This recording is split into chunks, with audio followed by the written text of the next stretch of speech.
नमस्कार, मैं हूं संजय शर्मा। आप देख रहे हैं 4 PM न्यूज नेटवर्क। तो शो करता हूं अभय दुबे जी के साथ। देश के जाने माने पत्रकार एबीपी चैनल पर रोज आते हैं और बहुत अच्छा लिखते हैं, कई किताबें लिखी हैं, बहुत अच्छे पत्रकार हैं। मैंने उनसे पूछा कि आखिर हो क्या रहा है भारतीय जनता पार्टी में, ये बगावत की शुरुआत कैसे हो गई। कर्नाटक के दलित भारतीय जनता पार्टी के सांसद ने मोदी सरकार पर आरोप लगा दिया कि हमारी पार्टी तो विरोध दलित विरोधी है, आरक्षण विरोधी है। अब आप सोचिए कि भारतीय जनता पार्टी का सांसद वो कह रहा है कि हमारी पार्टी दलित विरोधी है, तो क्या हाल होगा। और जो हम लोग कहते थे कि पार्टी के अंदर एक उबल रहा है, लावा उबल रहा है, बस मोदी जी के सामने कब फूटे इसका इंतजार है लोगों को। और क्या ये लावा फूट गया। बीजेपी का एमपी कहने लगा कि हमारी पार्टी पिछड़ों दलितों के विरोधी है, मोदी सरकार में केवल अगड़ी जाति के मंत्रियों की चलती है। और बात वहां पे नहीं रुकी। चंद्रशेखर जो सांसद चुने गए हैं, उन्होंने योगी आदित्यनाथ को एक खत लिख दिया कि 69,000 शिक्षक भर्ती घोटाले में क्या क्या खेल हुआ है, इसकी जांच कराइए। अखिलेश यादव ने आरोप लगाया कि मेडिकल कॉलेजों में जो स्टूडेंट्स हैं, जो टीचर्स हैं, स्टूडेंट को पढ़ाने वाले जो टीचर रखे गए हैं, वो एक जाति विशेष के रखे गए हैं। और ये आरोप उत्तर प्रदेश में विश्वविद्यालयों के कुलपतियों पे भी लगता है कि एक जाति विशेष के हैं। तो ये पिछड़े और दलितों का गुस्सा, बीजेपी के सांसद का विद्रोह, क्या पार्टी के अंदर एक बड़ी बगावत की तैयारी है। मैंने उनसे पूछा कि नीतीश बाबू को हो क्या गया है, वो इंजीनियर के पैर छूने लगे। कभी वो मोदी जी के पैर छूते हैं, कभी इंजीनियर के पैर छूते हैं। और मैंने उनसे यह भी पूछा कि जब भ्रष्टाचार की बात होती है, तो उत्तर प्रदेश में दो बड़े एक्सप्रेस वे बने थे, पूर्वांचल एक्सप्रेस वे और बुंदेलखंड एक्सप्रेस वे। दोनों को बनाने की जिम्मेदारी जिस सबसे बड़े अफसर की थी, उसका नाम था अवनीश अवस्थी। दोनों एक्सप्रेस वे प्रधानमंत्री के उद्घाटन के 1 महीने के अंदर टूट गए। अवनीश अवस्थी को सस्पेंड किया जाना चाहिए था, लेकिन उन्हें मुख्यमंत्री का ओएसडी बना दिया गया। और फिर कल एक एक्सप्रेसवे से एक्सीडेंट से 18 लोगों की मौत हो गई। 18 लोगों की मौत। अखिलेश यादव ने आरोप लगाया है कि इस एक्सप्रेसवे पे जो सुविधाएं दी जानी चाहिए थी, वो नहीं दी गई। और इसके अलावा मैंने पूछा कि महंगाई आग लगा रही है, टमाटर और प्याज की सब्जी कहाँ के रेट कहाँ पहुंच गए। तो इन सारे बातों पे सारी बातचीत पर अभय दुबे जी का क्या सोचना है, ये मैं सीधे वहां आपको ले चलता हूं। उससे पहले आपसे रिक्वेस्ट है, चैनल को ज्वाइन और सब्सक्राइब जरूर करिएगा। चलते हैं अभय जी के पास। 4 PM न्यूज नेटवर्क में स्वागत है अभय दुबे जी आपका। जैसा आप कह रहे थे कि भारतीय जनता पार्टी के अंदर बेचैनी इस बात की है कि हार क्यों हुई, और हार के पीछे जब कारण नजर आया, तो ये कारण बड़ा नजर आया कि पिछड़े और दलित भारतीय जनता पार्टी से अलग हो रहे हैं। अब मैं एक एक करके आपको 2-3 घटनाएं बताता हूँ, उस पर दोनों तीनों घटनाओं पे आपका विचार जानना चाहूंगा। कर्नाटक में 7 बार के जीते हुए मेंबर ऑफ पार्लियामेंट है रमेश जी। उन्होंने आरोप लगाया, भारतीय जनता पार्टी के सांसद है, उन्होंने कहा कि मैंने बीजेपी जब ज्वाइन करी तो अब लोग मुझे गाली दे रहे हैं। लोग कह रहे हैं कि भारतीय जनता पार्टी पिछड़ा और दलित विरोधी है। और बीजेपी का एमपी अपनी सरकार पे आरोप लगा रहे हैं कि मंत्रिमंडल में ऊंची जातियों की चलती है, पिछड़ों और दलितों की कोई सुनता नहीं है। बहुत बड़ी घटना है जो आप कह रहे थे कि अब देखना कि मोदी सरकार के अंदर से विस्फोट शुरू होगा, तो आज उसकी शुरुआत हो गई। बीजेपी के मेंबर ऑफ पार्लियामेंट ने आरोप लगा दिया सीधा सीधा मोदी सरकार पे, मोदी जी के ऊपर, कि केंद्र में मिनिस्ट्री में पिछड़ों और दलितों की सुनी नहीं जाती। दूसरा घटनाक्रम हुआ कि अखिलेश यादव ने उत्तर प्रदेश में आरोप लगाया और कहा कि सैफई में जाके देखो, बाकी मेडिकल कॉलेजों में जाके देखो, एक जाति विशेष के लोगों की नियुक्ति हुई है। और ये उत्तर प्रदेश में लगातार आरोप लगा है कि खासतौर से विश्वविद्यालय के जो कुलपति हैं, वो एक जाति विशेष के तैनात किए गए हैं। इस बीच चंद्रशेखर जो सांसद चुने गए हैं, उन्होंने बाकायदा योगी आदित्यनाथ जी को पत्र लिख दिया और कहा कि 69,000 शिक्षक भर्ती जो घोटाला हुआ है, उसमें पिछड़ों दलितों का हक नहीं मिल पाया, उसकी उच्च स्तरीय जांच कराई जाए। और इससे पहले केंद्रीय मंत्री अनुप्रिया पटेल ने भी योगी जी को खुला खत लिख दिया था कि आपके यहाँ जो उत्तर प्रदेश में जो भर्ती हो रही है, उसमें खास रूप से दलितों और पिछड़ों को ये कह दिया जाता है कि ये सुयोग्य पात्र नहीं है, सुटेबल नहीं है, और वो भर्ती में उनके पद किसी और ऊंची जाति से भर लिए जाते हैं। इन सबको अगर जोड़ के देखेंगे तो भारतीय जनता पार्टी बहुत हॉट वाटर में आ गई है। हरियाणा महाराष्ट्र का चुनाव सिर पर है, कुछ महीने बाद झारखंड का चुनाव है, उत्तर प्रदेश में 10 विधानसभाओं के उपचुनाव हैं। और इस तरह पार्टी का एमपी अपनी सरकार पे आरोप लगा रहा है कि बीजेपी बैकवर्ड और दलित विरोधी है। क्या लग रहा है, क्या भाजपा के लिए ये बहुत खतरनाक अलार्म है? देखिए, मैं तो बहुत पहले से कहता आ रहा हूं, और आपने जो तमाम उदाहरण दिए हैं इसमें मैं एक उदाहरण और जोड़ देता हूं अपनी तरफ से। वो ये है कि उत्तर प्रदेश विधानसभा के जो उत्तर प्रदेश भारतीय जनता पार्टी के अध्यक्ष हैं भूपेंद्र चौधरी ने जो अपनी रिपोर्ट दी है कि उत्तर प्रदेश में पराजय क्यों हुई, उसमें उन्होंने अपनी ही सरकार के ऊपर आरोप लगाया है कि जो संविदा की यानी जो कॉन्ट्रैक्ट की भर्तियां थी, उन भर्तियों में आरक्षण का ध्यान नहीं रखा गया।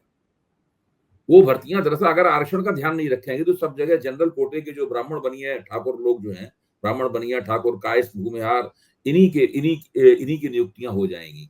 तो इसी में मैंने केवल एक बात जोड़ दी है, वो खुद भारतीय जनता पार्टी की जांच समिति कह रही है, ये कोई और नहीं कह रहा। अब इसमें सवाल इस बात का है कि अगर ऐसा हो रहा है, और जो कि निश्चित रूप से हो रहा है, तो ऐसा क्यों हो रहा है, इसके ऊपर गौर करने की जरूरत है। 2022 में भारतीय जनता पार्टी ने उत्तर प्रदेश विधानसभा में लगातार दूसरी बार बहुमत प्राप्त किया। जो बहुमत प्राप्त किया, उसमें जो विधायक जीत के आए वहां पर, उन विधायकों की जाति क्या है? कभी इस बात पे ही सोचा जाना चाहिए कि भाई उत्तर प्रदेश विधानसभा का जातियों के लिहाज से उसका विन्यास क्या है, जातियां किस तरीके से, मतलब किन किन जातियों को क्या क्या नुमाइंदगी मिली है। तो उत्तर प्रदेश में कुल 52 ब्राह्मण विधायक जीते, उसमें से 46 विधायक भारतीय जनता पार्टी के थे, 52 में से। उसमें 49 ठाकुर विधायक जीते, उसमें से 43 विधायक केवल भारतीय जनता पार्टी के थे। 21 बनिए जीते, उसमें से 20 विधायक जो है वो भारतीय जनता पार्टी के थे। समाजवादी पार्टी का केवल एक बनिया विधायक था। इसलिए कुल मिलाकर 110 विधायक 3 बड़ी जातियों के हैं, जिन्हें द्विज जातियां कहते हैं, ट्वाइस बॉर्न जातियां कहते हैं। ये अपर कास्ट शब्द जो है ना, ये और सवर्ण शब्द भ्रम पैदा करता है। सवर्ण तो शूद्र भी होते हैं कि उनके पास भी एक वर्ण है। तो ये 3 जातियां, ब्राह्मण, बनिया, ठाकुर, 110 विधायक भारतीय जनता पार्टी के वहां जीत कर पहुंचे। और अगर सारे ओबीसी विधायक जोड़ लिए जाएं, उसमें ईबीसी भी लोग शामिल हैं, ओबीसी भी शामिल हैं, कुर्मी भी शामिल हैं, यादव भी शामिल हैं, लोधी भी शामिल हैं, मौर्य भी शामिल हैं, और जो जैसे कि निषाद वगैरह होते हैं, ये भी शामिल हैं। तो ये कुल मिलाकर 57 विधायक भारतीय जनता पार्टी की तरफ से पहुंचे जीत कर। तो मैं पूछना ये चाहता हूं, और सवाल जो आपने उठाया है, उस सवाल को और ज्यादा उसमें अहमियत प्राप्त होती है, और ज्यादा निकल के सवाल आता है कि जो पार्टी पिछड़े समुदायों को और अति पिछड़े समुदायों को राजनीति में लेवल प्लेइंग फील्ड देने का वायदा करके लाती है, और उसके जरिए कहती है कि हम एक विशाल हिंदू एकता बनाएंगे, हिंदू राजनीतिक एकता बनाएंगे, और अखिलेश पे आरोप लगाती है कि वो यादववाद चला रहे हैं, मायावती पे आरोप लगाती है कि वो जाटववाद चला रहे हैं, और बाकी कांग्रेस पे उसका आरोप है कि ये तो ब्राह्मणवादी पार्टी है, वगैरह वगैरह, इस प्रकार की बहुत सी बातें हैं।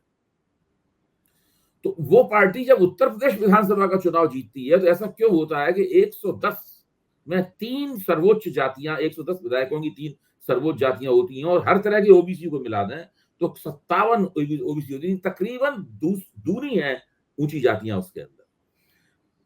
4PM के मंच पे मैंने जब चुनाव हो रहा था, तब मैंने आंकड़े रखे थे चुनाव के शुरुआती दौर में कि किस तरीके से जो टिकटों का बंटवारा हुआ है सारे देश में भारतीय जनता पार्टी द्वारा, उसमें सबसे ज्यादा बड़ा परसेंटेज ब्राह्मणों का है।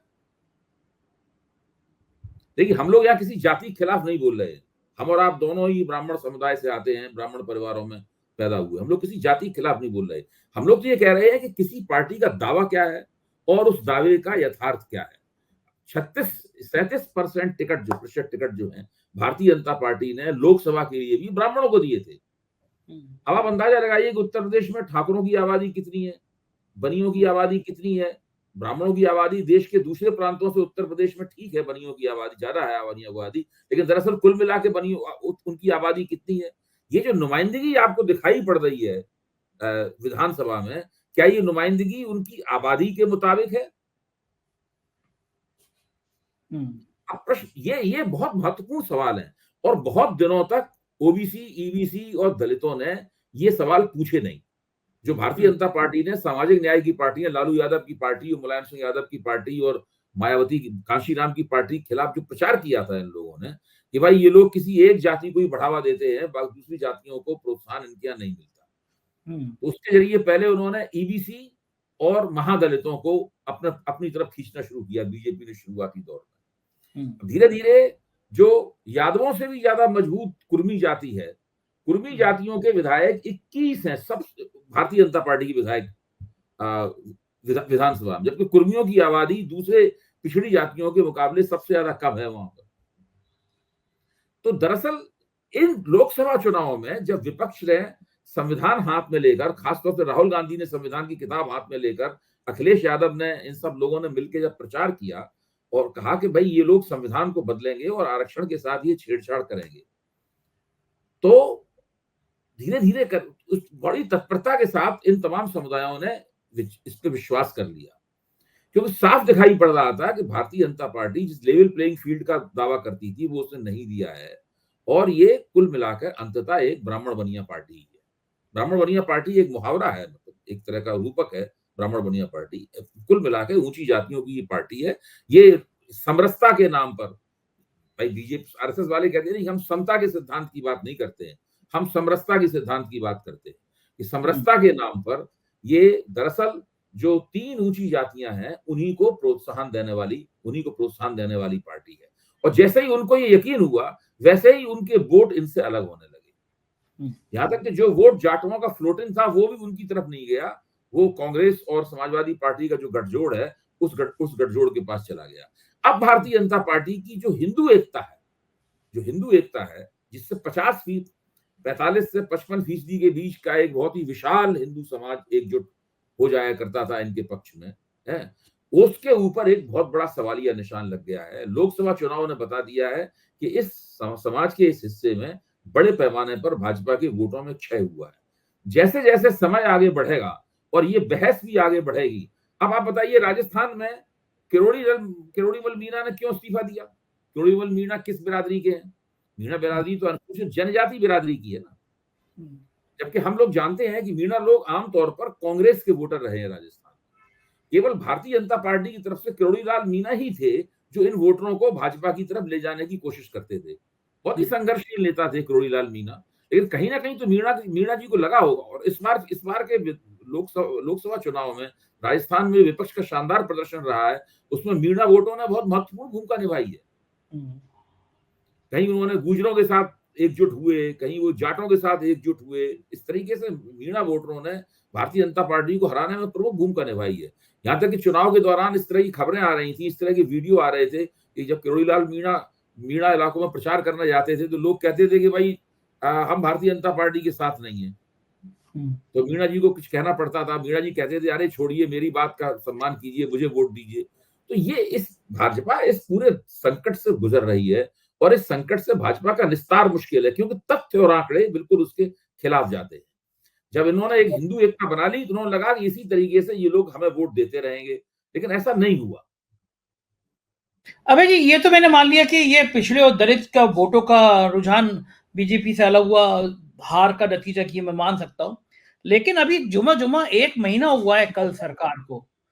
10 सालों से मोदी जी के खिलाफ, मोदी सरकार के खिलाफ बोलने वाला कोई बीजेपी का सांसद पैदा नहीं हुआ।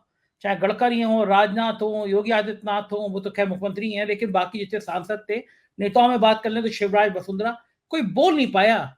लेकिन अब अगर पहली बार कोई सांसद इस तरह बगावत के तेवर अपना रहा है, बीजेपी का एमपी कह रहा है, तो इस बगावत के तेवर की कहानी क्या समझा जाए? क्या संघ जो बगावत के कहीं ना कहीं तो कहीं देखिए संजय जी, इसमें क्या है कि इसमें ठीक है, संघ और मोदी के बीच में अंतर्विरोध है।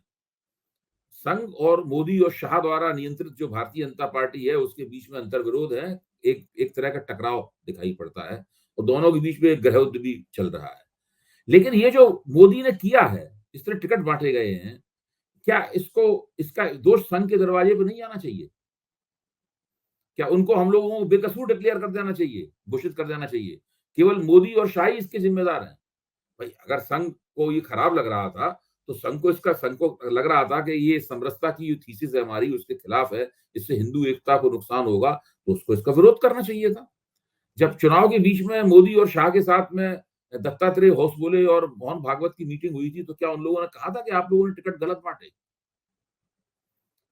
भाई आखिरकार क्या बात थी कि ये लोग चुप बैठे रहे? ये एक ऐसा सवाल है जो मैं लगातार संघ के समर्थकों से पूछता हूं कि संघ इतना सत्ता मुखापेक्षी क्यों हो गया है कि उसे मोदी की सत्ता को डिस्टर्ब करने में से पूरी तरह परहेज है। सब बातें दबा के बोलता है, चुपचाप बोलता है, लाग लपेट लपेट लपेट के बातें बोली जाती हैं कि कहीं मोदी सरकार के हितों को ठेस न लग जाए। जबकि ये पूरे 10 साल ऐसा ही रहा। 10 वर्ष तक ये लोग मोदी सरकार के हितों की रक्षा करते रहे। मोदी जी की प्रशंसाएं भी की इन लोगों ने, तारीफें भी की उन्होंने। जब मोदी जी को भगवान बताया गया, देवताओं का देवता बताया गया, विष्णु का अवतार बताया गया, तो बताने वाले सब संघ के प्रचारक थे। चंपत राय भी संघ के प्रचारक हैं, जगत प्रकाश नड्डा भी संघ के प्रचारक हैं, सब लोग वही हैं। किसी भी संघ के नेता ने नहीं कहा कि इन वाहियात बातों को बंद किया जाना चाहिए। जब मोदी जी ने अपने आप को कहा कि भाई मुझे तो लगता है मैं बायोलॉजिकली नहीं हूं, उस वक्त भी संघ के किसी व्यक्ति ने कोई टिप्पणी नहीं की। तो मोदी की जो शेखीखोरी थी, उनकी जो डींगें थी, उन डींगों के प्रति संघ की तरफ से चुप रहा गया। जो पूरा का पूरा प्रबंधन किया टिकट बांटने के अंदर, इसको भी संघ ने मौन स्वीकृति दी अपनी। आज कमियां निकाल रहे हैं संघ वाले। मेरा तो मानना यह है कि वो भी जिम्मेदार है। उन्होंने जो 10 साल में किया, वो कहां जाएगा?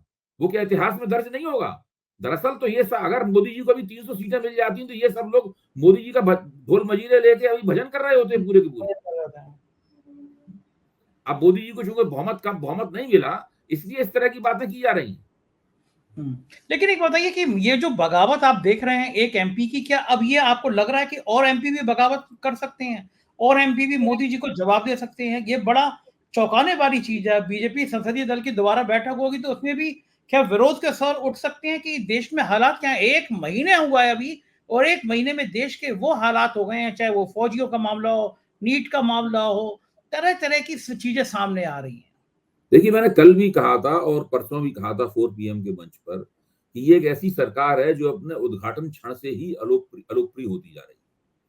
और अगर अभी हालांकि चुनाव के वक्त ही सर्वे होते हैं, चुनाव से पहले सर्वे होते हैं, चुनाव के बाद तो कोई सर्वेक्षण कराता नहीं है, लेकिन अगर अभी कोई ट्रैकर चला रहा हो, कोई अगर सर्वेक्षण वगैरह कराए तो उसमें निकल के आ जाएगा कि मोदी के खिलाफ एंटी इनकम्बेंसी बढ़ती जा रही है। अब एंटी इनकम्बेंसी 2 तरह की होती है। एक तो पार्टी के बाहर की एंटी इनकम्बेंसी होती, और पार्टी के अंदर जो पार्टी के नेतृत्व के प्रति नाराजगी है उसका वो भी होती है। लेकिन उसका तखमीना लगाने का कोई तरीका नहीं है। उसका तखमीना लगाने का यही तरीका है कि राजस्थान में किरोड़ीलाल मीणा कैबिनेट रैंक के मंत्री है, वरिष्ठ मंत्री थे। उनका इस्तीफा ये जो दलित एमपी है कर्नाटक के, उससे कम महत्वपूर्ण नहीं है। उसको 10 दिन तक उसको दबाए रखे रहे। हर जगह इस प्रकार की बातें धीरे धीरे भाजपा में होनी शुरू हो जाएंगी। ये सब देर सवेर की बात है। मोदी के राजनीतिक नेतृत्व और अमित शाह के जो पार्टी और सरकार के प्रबंधन के ऊपर सवालिया निशान उठने बिल्कुल तय हैं। कब उठेंगे ये सब देखने की बात है। कल उठेंगे, परसों उठेंगे, 1 महीने बाद उठेंगे, 6 महीने बाद उठेंगे, कि धीरे धीरे उठेंगे, कि एक साथ ढेर सारे सवाल उठेंगे, ये सब देखने की बात है। क्योंकि असंभव है कि ये सवाल ना उठे। अभी तो जब इन्होंने जांच पड़तालें कराई हैं राजस्थान में, झारखंड में, या मान लीजिए उत्तर प्रदेश में, अगर इन जांच पड़ताल के आधार पर इन्होंने कोई निर्णय लिए, जिनको उन्होंने दोषी माना, उनके खिलाफ एक्शन लिया, तो पार्टी के अंदर बहुत बड़ा गृहयुद्ध शुरू हो जाएगा। अभी भी गृहयुद्ध के हालात हैं, उसके बाद शुरू हो जाएगा। बिल्कुल ठीक बात कह रहे हैं। उधर कांग्रेस और बीजेपी में युद्ध तो बहुत तेजी से होता है, बढ़ता ही चला जा रहा है। बीजेपी ने राहुल को बालक बुद्धि कहा, प्रधानमंत्री ने बालक बुद्धि कहा, तो आज सुबह से कांग्रेस तुल गई है। मोदी जी के तरह तरह के बयान कि वो बादलों में रडार बादल आएगा तो जहाज दिखाई नहीं देगा, बादल आ जाएंगे, नाले के पानी से वो गैस बन जाएगी, और तरह तरह की जो वीडियो है वो लगा के उनको बैल बुद्धि कहा जा रहा है। कांग्रेस के ऑफिशियल ट्विटर हैंडल से मोदी जी के बयान लगाए जा रहे हैं और बैल बुद्धि कहा जा रहा है। और ट्विटर अब जो एक्स हो गया है उस पे बैल बुद्धि ट्रेंड हो रहा है। मतलब देश में लगातार लोग बैल बुद्धि लगा के ट्रेंड कर रहे हैं। बीजेपी के अंदर डूब मरने वाली बात है कि प्राइम मिनिस्टर को बैल बुद्धि कहा जा रहा है और वो ट्विटर पे यानी एक्स पे वो ट्रेंड भी हो रहा है, यानी हजारों लाखों लोग उसको लिख रहे हैं बैल बुद्धि। ये लड़ाई कहां तक पहुंचेगी और प्राइम मिनिस्टर की ये तो होना ही था एक ना एक दिन। मजाक क्यों हो रही है? ये एक ना एक दिन होना ही था। जब इन्होंने राहुल गांधी को पप्पू कहा था, तब उधर से इनको फेंकू कहा गया था। अब इन्होंने बाल बुद्धि कहा है, अब उधर से बैल बुद्धि कहा गया। देखिए, ये जब आप इस तरह की भाषा का इस्तेमाल करेंगे, तो फिर दूसरी तरफ से भी इस तरह की भाषा का इस्तेमाल होगा। नहीं, मोदी जी को बोलने का बहुत शौक है, भाषण देने का बहुत शौक है। वो सोचते हैं कि भाषण देने से ही उनकी राजनीति को गति प्राप्त होती है। वो अपने भाषण को ही भारतीय जनता पार्टी का जो है वो इंजन मानते हैं, लोकोमोटिव मानते हैं। उसी की दम पे मोदी जी का भाषण, अमित शाह का प्रबंधन, बिल्कुल तो दो बातें तय हैं। इन दो बातों के आधार पर पूरा सब मामला चल रहा है। तो अमित शाह का प्रबंधन तो इस बार फ्लॉप हो गया, ज्यादातर जगहों पर अमित शाह का प्रबंधन फ्लॉप हो गया। अब मोदी जी के भाषण तो मोदी जी के भीषण भाषण तो चलते ही रहेंगे। यहाँ नहीं बोलेंगे, वो रूस में बोलेंगे, रूस में नहीं बोलेंगे, फिर भारत आके बोलेंगे। और इनके भाषण तो शुरू से ही हम लोग जानते हैं, यानी कितने बार इस तरह की बातों पे हम लोग भी चर्चा कर चुके हैं। तो पहले केवल चर्चा होती थी उन लोगों के बीच में, पार्टियां नहीं इस सवाल को उठाती थी, अनौपचारिक रूप से ये सवाल उठता था। लेकिन अब कांग्रेस पार्टी ने बाकायदा आधिकारिक रूप से ये सवालों को उठाना शुरू किया है। अब ये मोदी के खिलाफ बहुत प्रचलित हो जाएगा बैल बुद्धि पर। जाहिर है। और बीजेपी सरकार की जो दो बैसाखियां हैं, नायडू और नीतीश, उनको लेके भी तरह तरह की चर्चाएं चलती रहती हैं। आज नीतीश बाबू फिर चर्चा में आ गए। एक कार्यक्रम था, वो इंजीनियर के पैर छूने लगे मंच पे। वो नीतीश प्रधानमंत्री के पैर छूते थे, वो नीतीश बाबू इंजीनियर के पैर छू रहे। नीतीश को क्या हो गया इस उम्र में आके? आपको क्या लग रहा है, नीतीश बाबू का क्या वाकई भूलने की बीमारी हो गई है, पैर छूने की बीमारी हो रही है? नीतीश अपनी इतनी फजीयत क्यों करा रहे हैं, क्या लगता है आपको? इसमें एक नीतीश का किरदार जो है ना, वो कुछ खास तरह का किरदार है। आप देखिए कि जिस वक्त वो उनके बारे में कहा जा रहा था उनकी बहुत तबीयत खराब है, वो भूल जाते हैं, और वो जो एक उसमें गए, शोक के कार्यक्रम में गए, तो वो तस्वीर के ऊपर फूल चढ़ाने की बजाय उनके बेटे के ऊपर फूल चढ़ाने लगे हैं। इस प्रकार की बहुत सी बातें उनके बारे में, प्रकरण बहुत से बारे में कहे जाते हैं। लेकिन जब अपनी पार्टी और अपने नेतृत्व को क्या क्या फायदा मिल सकता है, इस सवाल की बात होती है, तो वो बिल्कुल बीमार नहीं दिखाई पड़ते। हाँ, तो यार तो सौदेबाजी करने में पूरी तरीके से अलर्ट है। इसीलिए बिहार में लोकसभा चुनाव के जो नतीजे आए हैं, उसमें नीतीश की पार्टी ने खराब प्रदर्शन नहीं किया है। हाँ, अच्छा किया है। नीतीश की पार्टी ने अच्छा प्रदर्शन किया है। नीतीश को लाभ हुआ है उसके अंदर, इन लोकसभा चुनाव के अंदर। भारतीय जनता पार्टी को नहीं उतना लाभ हुआ है, इतना नीतीश को लाभ हुआ है। पहले उम्मीद ही की जा रही थी कि भाजपा ज्यादा लाभान्वित होगी, नीतीश उतने सबसे कमजोर माना जा रहा था कि नीतीश की पार्टी सबसे ज्यादा कमजोर साबित होगी, जबकि ऐसा नहीं हुआ है। और वो नरेंद्र मोदी से अपनी बातें मनवाने में भी कामयाब रहे हैं। उन्होंने जितने टिकट कहे थे उतने टिकट नरेंद्र मोदी ने दिए। और अब भाजपा की तरफ से जरा भी, जैसे अश्विनी चौबे ने कहा कि भाई भाजपा के नेतृत्व में चुनाव लड़ाना चाहिए, तो फौरन सम्राट चौधरी ने कहा नहीं नहीं, नीतीश वो मुख्यमंत्री के नेतृत्व में चुनाव लड़ा जाएगा। तो अभी भी नरेंद्र मोदी को लगता है कि नीतीश कुमार बिहार में नीतीश कुमार की बैसाखी के बिना ये राजनीति नहीं कर सकते।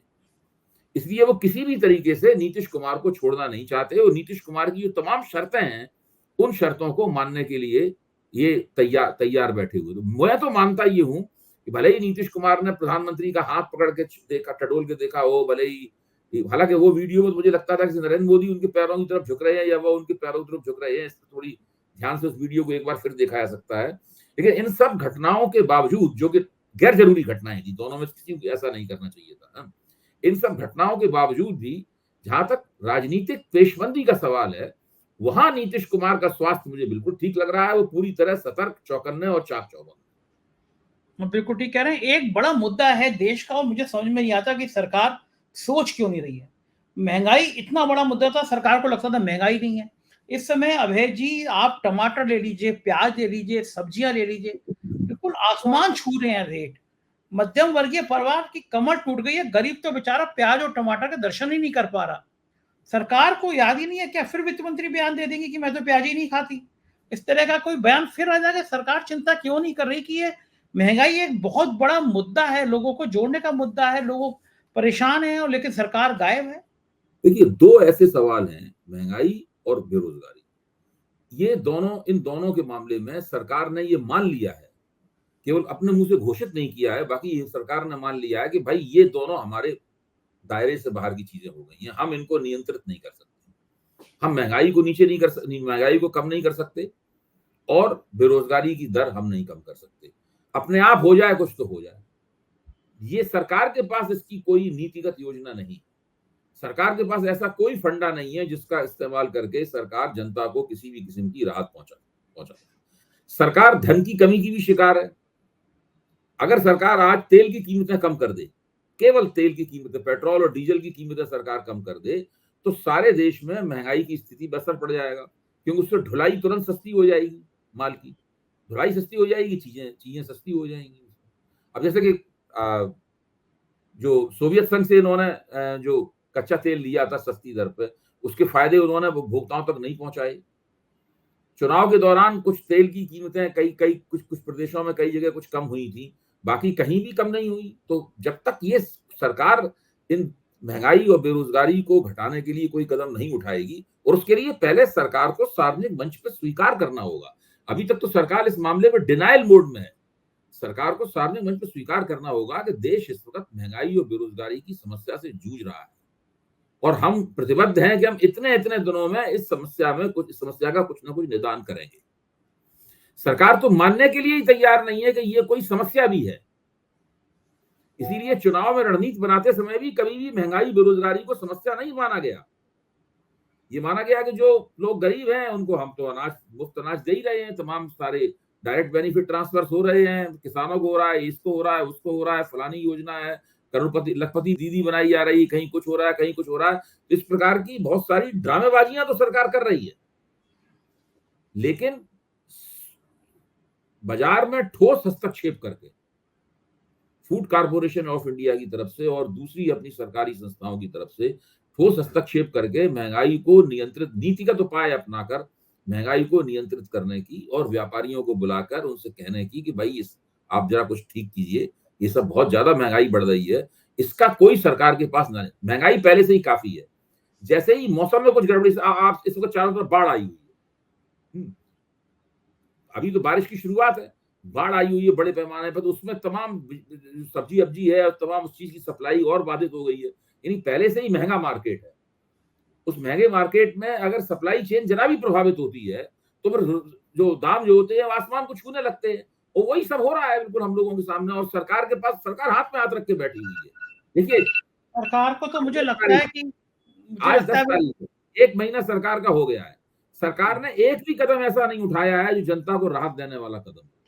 सरकार ने एक भी कदम ऐसा नहीं उठाया है जो जनता का रोष और उसका जो असंतोष था उसके ऊपर कोई ठंडा फहा रखने वाला कदम।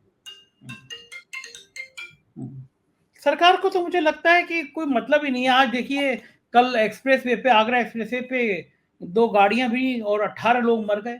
अखिलेश यादव ने आरोप लगाया कि ये एक्सप्रेसवे पे आप करोड़ों रुपए टैक्स लेते हैं, कोई सुविधा नहीं थी वहां पे। उत्तर प्रदेश में 2 एक्सप्रेसवे बड़े बनाए सरकार ने, पूर्वांचल एक्सप्रेसवे, बुंदेलखंड एक्सप्रेसवे। बनाने वाले जिम्मेदार अफसर थे अवनीश अवस्थी। उन्होंने उस समय आगरा एक्सप्रेसवे से भी टोल टैक्स एक कंपनी को दे दिया बिना टेंडर के, और ये दोनों एक्सप्रेसवे बने थे, जगह जगह से टूट गए, लेकिन अवनीश अवस्थी को मुख्यमंत्री का ओएसडी बना दिया गया। आज कल 18 लोगों की मौत हो गई एक्सप्रेसवे पे, और वो तमाम लापरवाहियों को अखिलेश यादव ने ट्वीट भी किया। सरकार को कोई चिंता है उत्तर प्रदेश में भी खत्म हो गई है, नौकरशाही को बचाने की कोशिशों में लग गई है? क्या ये जनता इसका जवाब देगी या 10 विधानसभा के उपचुनाव में? आपको याद होगा, आपको याद कैसे, ये चीज भूल ही नहीं जा सकती, नरेंद्र मोदी ने जो लोकसभा का चुनाव लड़ा, तो उस पूरी जो चुनावी मुहिम चलाई इतने लंबे चुनाव में, उसकी मुख्य थीम क्या थी? हाँ, क्या उसकी मुख्य थीम सुशासन था? ना। क्या थी उसकी मुख्य थीम?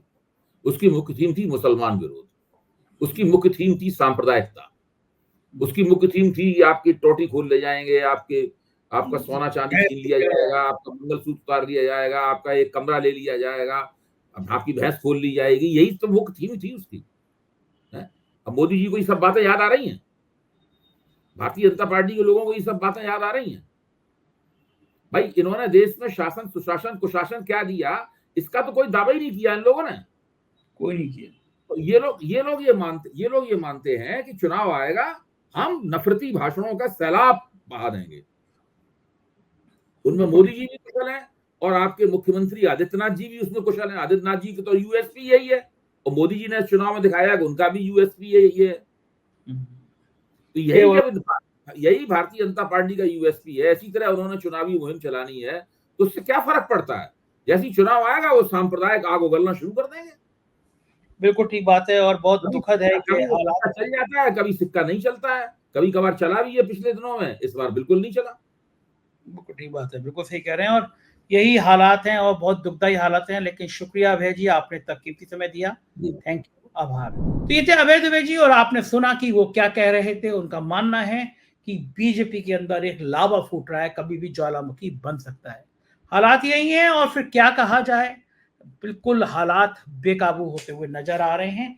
क्या होगा, हमारी निगाह रहेगी। आप देखते रहिए 4PM न्यूज नेटवर्क। चैनल को ज्वाइन और सब्सक्राइब करना ना भूलें। Thank you.